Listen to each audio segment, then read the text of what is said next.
Gyan Sudha success साथी channel में आपका एक बार फिर से स्वागत है। आइए आज हम करते हैं RPSC assistant professor chemistry paper 1 के कुछ एमसीक्यूज। पहला क्वेश्चन जो हमारी स्क्रीन पे है वो है oxindole is almost completely represented by the following structure. तो जो ऑक्सिनडोल है उसको निम्नलिखित संरचना द्वारा प्रदर्शित किया जाता है। ये चार हमारे पास ऑप्शन दिए हुए हैं और इसमें जो करेक्ट ऑप्शन है दैट इज ऑप्शन नंबर 3। किस तरह से, आइए देख लेते हैं। ऑक्सिनडोल जो है वो 2 इंडोलोन यानी सेकेंड कार्बन पर और double bond O carbonyl C double bond O लगा हुआ है और ये दरअसल इंडोलिन, जो कि ये इंडोलिन है उसका एक मॉडिफाइड या उसका व्युत्पन्न है ये। और इसके सेकंड पोजीशन पे देखिए, यहाँ पर ऑक्सिनडोल में नंबरिंग दी हुई है 1 हेट्रो एटम से शुरू होकर और इस प्रकार से नंबरिंग दी हुई है। और सेकंड पे सी डबल बॉन्ड ओ है जो कि इंडोलिन से प्राप्त हुआ है। इंडोलिन जो है इंडोल से सिर्फ इस बात पे अलग है कि यहाँ पर 2 और 3 के बीच में डबल बॉन्ड नहीं है। तो ये भी इंडोल का ही व्युत्पन्न है। इंडोल से इंडोलिन बना और इंडोलिन से हमें इंडोलोन या ऑक्सिनडोल प्राप्त हुआ। तो इसके बारे में एग्जामिनेशन में पूछा जाता है, जो कि हमने अभी जान लिया। The Friedel crafts reaction of benzyl chloride gives. तो फ्रीडल क्राफ्ट्स रिएक्शन करते हैं बेंजाइल क्लोराइड का, तो इनमें से कौन सा हमें उत्पाद प्राप्त होता है? इसमें से जो उत्पाद प्राप्त होता है वो है एंथ्रासीन। और एंथ्रासीन का प्रिपरेशन जो है वो बेंजाइल क्लोराइड से किया जाता है। किस प्रकार से करते हैं ये देख लेते हैं। ये देखिए, ये बेंजाइल क्लोराइड लिया हुआ है। इसके दो मॉलिक्यूल्स ऑपोजिट डायरेक्शन में लिखा है, यहाँ CH2Cl और यहाँ CH2Cl इस तरह से लिखा हुआ है। और फ्रीडल क्राफ्ट्स एल्काइलेशन होता है, ये इस जगह पे जाके जुड़ जाता है और ये जो CH2 है वो इस कार्बन से जुड़ जाता है, जिससे कि हमें इस तरह का यौगिक हमें इंटरमीडिएट के रूप में मिलता है। और इसमें संयुग्मन अधिक करने के लिए, कॉन्जुगेशन अधिक करने के लिए एरोमेटिक जो कैरेक्टर है वो अधिक बनाने के लिए, संयुग्मन का विस्तार करने के लिए 2 हाइड्रोजन आसानी से इसमें से निष्कासित हो जाते हैं। आप देख सकते हैं कि इन दोनों में मुख्य जो डिफरेंस है, अंतर है, वो ये कि एक डबल बॉन्ड इधर भी बन चुके हैं, जिससे संयुग्मन का पूरी तरह से दोनों और तीनों वलयों में विस्तार है और रेजोनेंस अनुनाद इन तीनों रिंग में आसानी से हो सकता है। तो इसलिए एंथ्रासिन इस प्रकार से फ्रीडल क्राफ्ट रिएक्शन के द्वारा बनाया जा सकता है और इसी वजह से the Friedel Crafts reaction of benzyl chloride gives anthracene. Option number 3 हमारा करेक्ट आंसर है। आइए देखते हैं अपना next question. When thiophene is reduced with hydrogen gas in the presence of Raney nickel, यानी उत्प्रेरकीय इसमें अगर हम अपचयन करते हैं थायोफीन का, तो इनमें हमें क्या मिलेगा? इन चारों में से वो हमसे पूछा गया है। देखिए, ये हमें मिलेगा ब्यूटेन और निकल सल्फाइड। ये रिएक्शन आपको दी हुई है यहाँ पर। यहाँ इसमें अगर R1 बराबर R2 is equal to R3 is equal to R4 is equal to H, यानी सारे जो ये प्रतिस्थापित लगे हुए हैं एल्किल प्रतिस्थापित, अगर सारे के सारे हाइड्रोजन हो तो रेने निकल के साथ इसका अगर अपचयन किया जाए तो ये सारे R1 R2 R3 जो भी हैं, ये सारे अगर हाइड्रोजन हो जाएं तो हम देख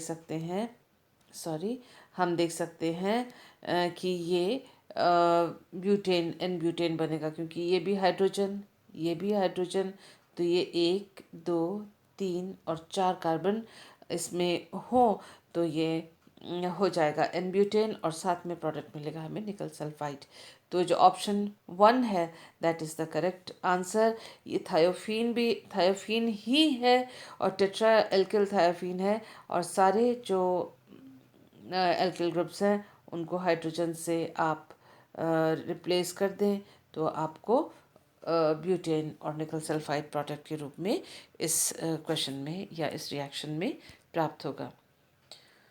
which of the following is not correct for pyridine. निम्नलिखित में से पिरिडीन के लिए क्या सही नहीं है। ये क्षारीय प्रकृति की है, पिरिडीन लुइस बेस है और इलेक्ट्रॉन डोनेट करता है लुइस एसिड को, तो ये तो क्षारीय प्रकृति का है। हमें ढूंढना है कि कौन सा सही नहीं है, यानी कौन सा गलत है इनमें से। तो ये जो पहला ऑप्शन है वो हमारा आंसर नहीं है, क्योंकि ये नॉट करेक्ट नहीं है, ये सही है। स्टेटमेंट सही है, इसलिए ये उत्तर नहीं है, क्योंकि हमें पूछा गया कि क्या सही नहीं है, यानी कौन सा गलत है इसमें से। It resembles benzene in many of its properties. Benzene के बहुत सारे गुण पिरीडीन के मिलते हैं। जी हाँ, मिलते हैं। ये एरोमेटिक है बेंजीन की तरह है और इलेक्ट्रोफिलिक सब्स्टिट्यूशन रिएक्शंस इत्यादि ये प्रदर्शित करता है। तो ये बेंजीन के गुण मिलते हैं, ये करेक्ट है। लेकिन हमसे गलत पूछा गया, तो ये भी हमारा आंसर नहीं है। इसे बनाने के लिए एथिलीन और HCl का मिश्रण एक रक्त तप्त नली से प्रवाहित किया जाता है। जी नहीं, क्योंकि एथिलीन की जगह एसिटिलीन यूज़ किया जाता है, जैसा कि आप इस प्रिपरेशन में देख रहे हैं। पिरीडीन का प्रिपरेशन है और इसमें एथिलीन का इस्तेमाल नहीं किया गया है। तो ये है गलत स्टेटमेंट। और हमसे पूछा क्या क्या सही नहीं है, तो ये भैया सही नहीं है और यही इसका उत्तर है। जो लास्ट ऑप्शन है, इसमें एन ब्यूटाइल लिथियम के साथ गर्म किया जाता है तो 2 एन ब्यूटाइल पिरिडीन बनाती है, तो ये सही है। ये देखिए एन ब्यूटाइल लिथियम, ये हरे रंग से BULI लिखा हुआ है यहाँ पर। और उसमें से जो अल्टीमेट प्रोडक्ट यहाँ पर बनेगा, तो देखिए दूसरे कार्बन पर ये BU ग्रुप, यहाँ पर दूसरे कार्बन पर BU यहाँ पर जुड़ा हुआ है, जैसा कि आप देख सकते हैं। तो ये स्टेटमेंट भी सही है, गलत नहीं है। लेकिन हमसे क्योंकि गलत पूछा गया, क्या सही नहीं है, उस अनुसार उत्तर हमारा 3 है, जो कि सही नहीं है।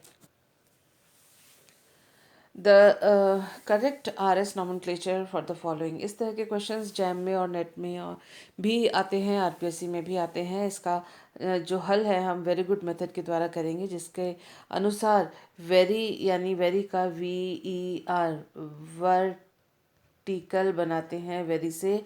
और यानी अगर हाइड्रोजन वर्टिकल लाइन में हो, इस तरह से सीधी लाइन में हो, तो अगर ग्रुप सारे क्लॉकवाइज हैं तो वो R माना जाएगा, एंटी क्लॉकवाइज हैं तो S माना जाएगा। लेकिन यदि हाइड्रोजन हॉरिजॉन्टल लाइन में है, जैसे कि इस एग्जांपल में है, तो हॉरिजॉन्टल में लाइन में है, तो ग्रुप बाकी प्रायोरिटी के अनुसार, वरीयता के अनुसार अगर वो क्लॉकवाइज हैं तो S माना जाएगा। या जब इसका मतलब वर्टिकल में ही गुड है, जो वर्टिकल गुड यानी हम क्लॉकवाइज को हमेशा R कहते हैं, तो वो R ही रहेगा अगर वर्टिकल में हाइड्रोजन है। अदरवाइज यदि हॉरिजॉन्टल में हाइड्रोजन है तो क्लॉकवाइज में उसको S माना जाएगा।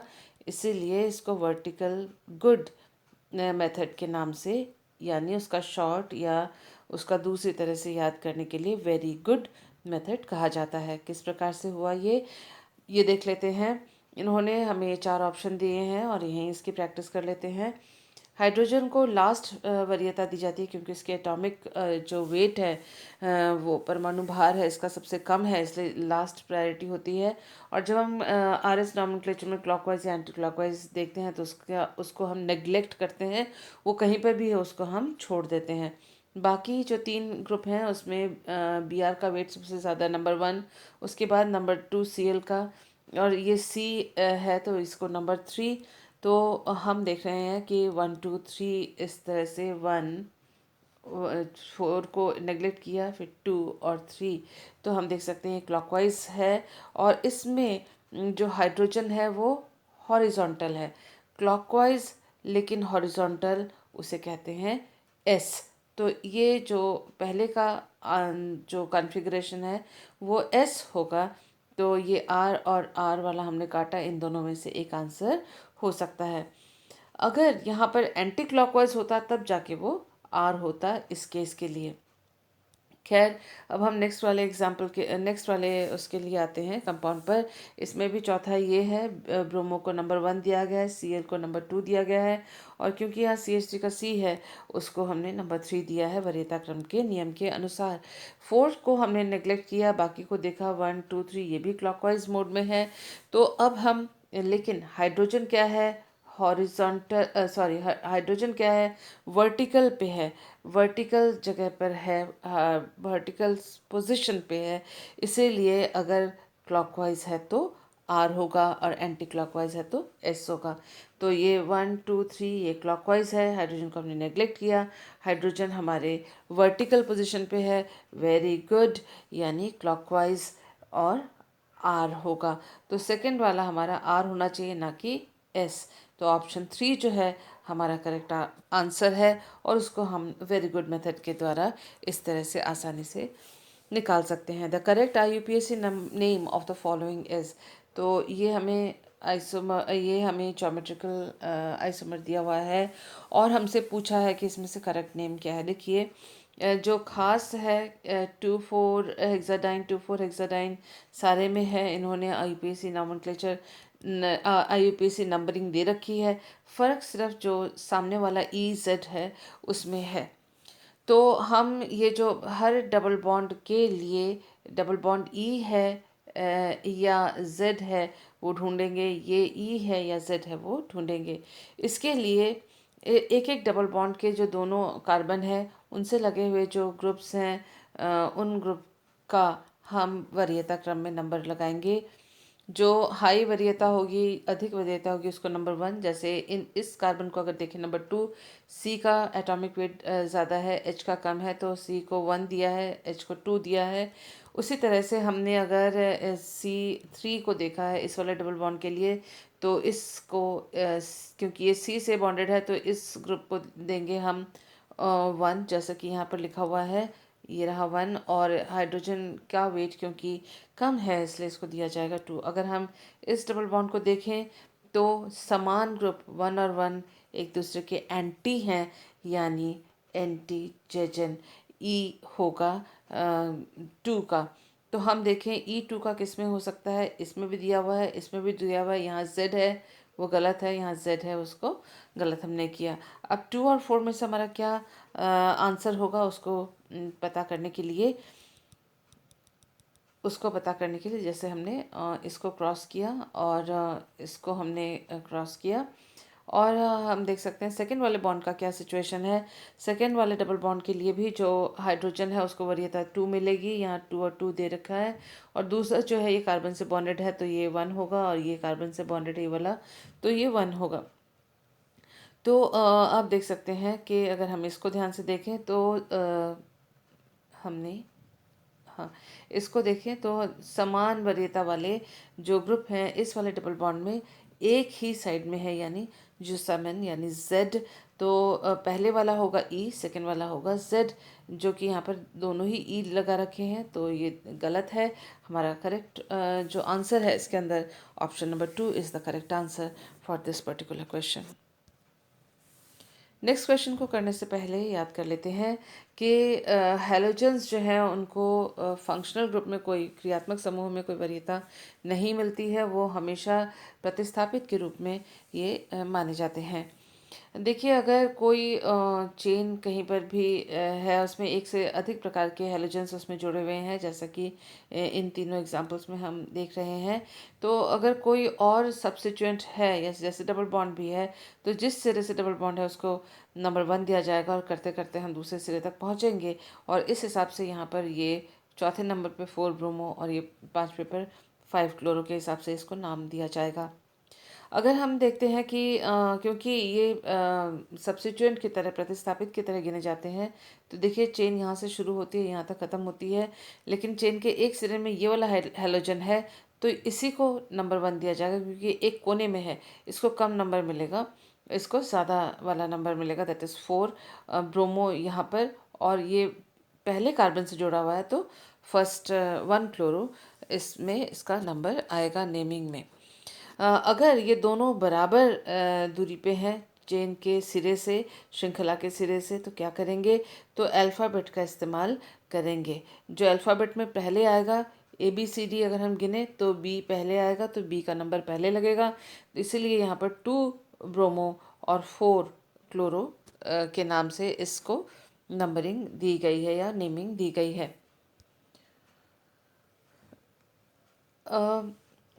यदि हम अगर RS और EZ नॉमेनक्लेचर करना चाहते हैं, उसमें हम जो है हायर एटॉमिक नंबर को ज़्यादा प्रायोरिटी देंगे। वो हमें मालूम है कि कान इन गोल्ड प्रिलॉग जो रूल है उसमें एटॉमिक नंबर को परमाणु जो भार है उसको वरीयता दी जाती है, और उसमें हम आयोडो को सबसे ज़्यादा और फ्लोरो को सबसे लास्ट में देंगे। जब हमें फंक्शनल ग्रुप कौन सा है एसिड हैलोजन में, तो उसमें हम ये वरीयता रखेंगे। और यहाँ देखिए, यहाँ Cl लिखा हुआ है, यहाँ Br लिखा है। Cl की वरीयता कम है और ये एसिड हैलोजन कंपाउंड्स हैं, यानी COOH की जगह यहाँ पर हैलोजन लगा हुआ है। यहाँ देख सकते हैं Br और यहाँ Cl, तो इसमें वरीयता क्रम ये वाली होगी।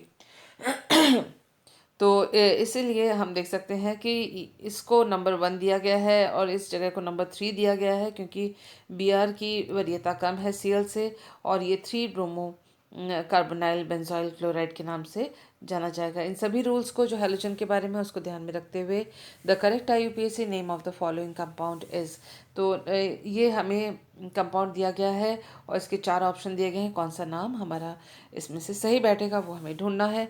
सबसे पहले तो हम देखेंगे कि इसमें ऑप्शंस हमको क्या दिए हुए हैं। देखिए, दोनों चीज़ें दिए हैं, 1 पे ब्रोमो है कि 2 पे ब्रोमो है।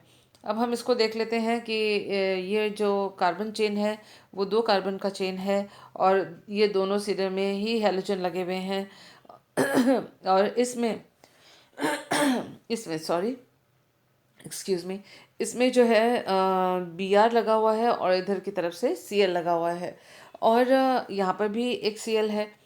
तो दोनों सिरों में अगर डिस्टेंस, सिरों से दूरी जो है बराबर है, यानी पहला इधर और पहला इधर, इस सिरे से देखा जाए तो, इधर से देखा जाए तो पहला सिरा में पहला कार्बन, इधर से इस सिरे से देखा जाए तो पहले कार्बन, दोनों ही पहले पहले कार्बन में अगर हैलोजन है, तो हम अल्फ़ाबेटिकल हिसाब से देखेंगे। बी पहले आता है, सी बाद में आता है, तो इसको दिया जाएगा नंबर 1। तो 1 ब्रोमो जहाँ पर है दैट इज़ करेक्ट। तो इनमें देखिए 2 ब्रोमो है वो गलत है, ये 2 ब्रोमो है वो गलत है। इन दोनों में से एक आंसर हमारा होगा। अब हमें पता करना पड़ेगा कि ई है कि जेड है। उसके लिए बहुत सीधा सा रूल है, Cahn Ingold Prelog atomic weight के अनुसार हम डिसाइड करते हैं, भार के अनुसार डिसाइड करते हैं। तो यहाँ इसमें इस डबल बॉन्ड में देखें कि इन दोनों में भार किसका कम है, भार हाइड्रोजन का कम है, इसको 2, और इसका ज़्यादा है तो इसको 1। इधर भी हम देखेंगे ब्रोमो को का भार ज़्यादा है 1 और क्लोरो का कम है, तो इसके लिए 2। अब देखें कि समान वरीयता वाले जो समूह हैं, ग्रुप हैं, वो एक ही डायरेक्शन में है। उसका मतलब जूसामिन, और उसका मतलब ये हुआ कि जो ये दोनों तो हमने पहले काट दिए थे 2 ब्रोमो के लिए, ये जूसामिन है, तो उसका मतलब पहला ऑप्शन भी गलत है। That means option number 2 is the correct answer. तो इस तरह से हमने अपना ये आंसर निकाला। Thank you for being with me.